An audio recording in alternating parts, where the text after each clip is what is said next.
It ruins your life.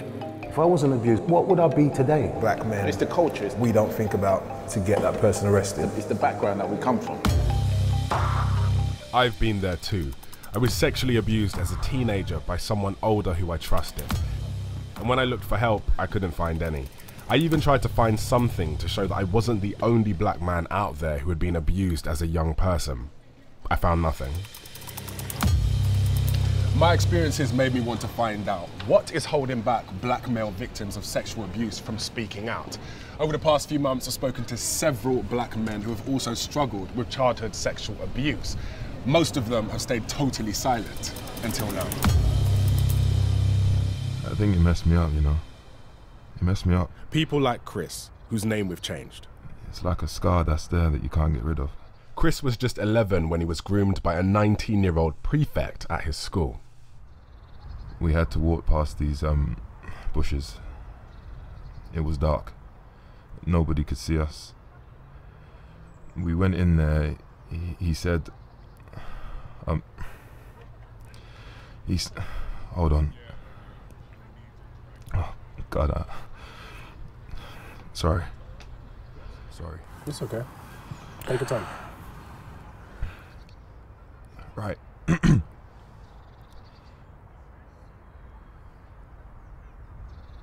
He asked me to take my pants off, and I had no control. I took my pants off, and then he raped me.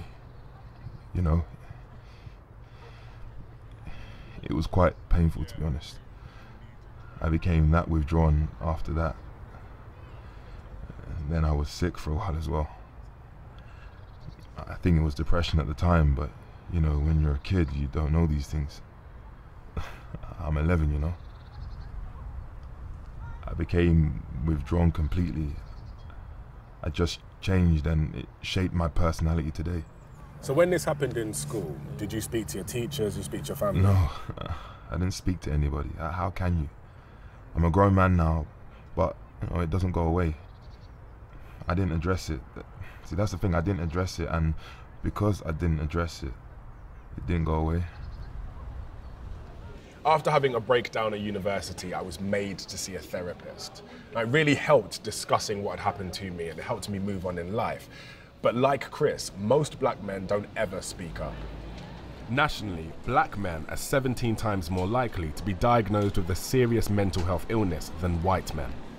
For many black men, that's because their first experience of talking about their mental health and how they're feeling comes at a crisis point. This is one of the therapy rooms that we use. Something that Willis, a trauma therapist, knows all about. There's a large number of men that will access or begin to speak about their abuse whilst in the criminal justice system, because they've reached a point where it's almost as if they're at that broken point and there's nothing else to lose. The impact on black men holding on to their stories and not speaking out is one of explosion or implosion. So for me, the explosion is whereby, you know, there's this outbursting and outpouring of emotion and pain in a way that can't be met because it's just an explosive experience. The implosion is that sense of depression. I'm holding a parliamentary report into childhood sexual abuse that's just been released. But even in this chunky document, someone like me, a black gay man, is still hidden. Right at the end of it, it says that black and LGBT survivors' experiences have not been included because of a lack of information. And it calls on the government to do more research. So what is the solution? Meet Sols, Kevin and Stefan. 3 black men living very different lives, but all experiencing the same struggles because of the sexual abuse they faced as children. They're all determined to speak up to help the next generation of black men. If I wasn't abused, what would I be today?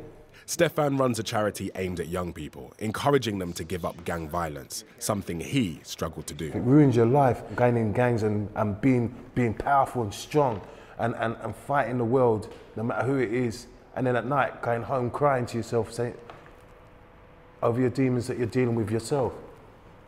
Until you deal with those demons yourself, you're never going to be the person you want to be, or the person that you're supposed to be because of the abuse that you've had. Oh my gosh. I was involved in as many things as I possibly could be. I was living this life. What kind of things? anything from just wrongdoing to more wrongdoing. While Stefan and Sos were in trouble with the law, they've now turned their lives around. Sos says the community needs to speak up. We also coming from a culture where, you know, you shut up and put up. Whatever you talk about, it keeps within the family. To all of those values, you don't talk about your situation. I grew up in a culture where what's kept is said between the family, if it even gets said. But going to therapy, speaking to anyone outside, none of that. Kev, why have you not gone to police in recent years? I think as black men, we don't think about we're going to the police to get that person arrested. Kevin has written a fictional book based on abuse after hearing the stories of many survivors. So what about charities, therapy? I don't think there is a charity that really, really supports black men, black or Asian men, when it comes to sexual abuse. And I think the problem is we don't come forward.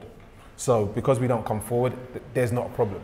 If I had saw a documentary or imagery of sexual abuse growing up that had black men, or they spoke out, I probably would have spoken out. It probably would have taken me 30 years to actually come forward and say, I've been sexually abused. Same here.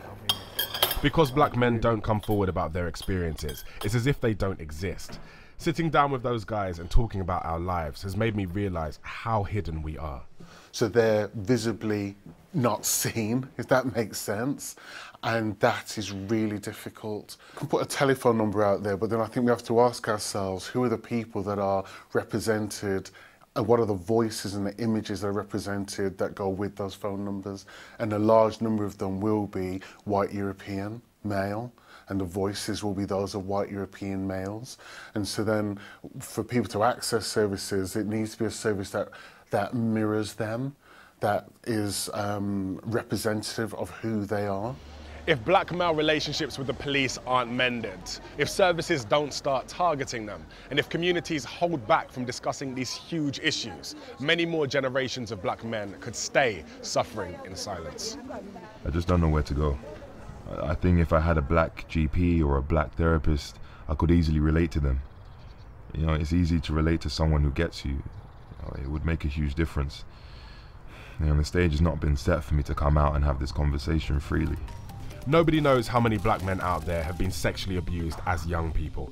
But what we do know, through my experiences and others, are the lifelong effects of the abuse for black men who don't get the help they need.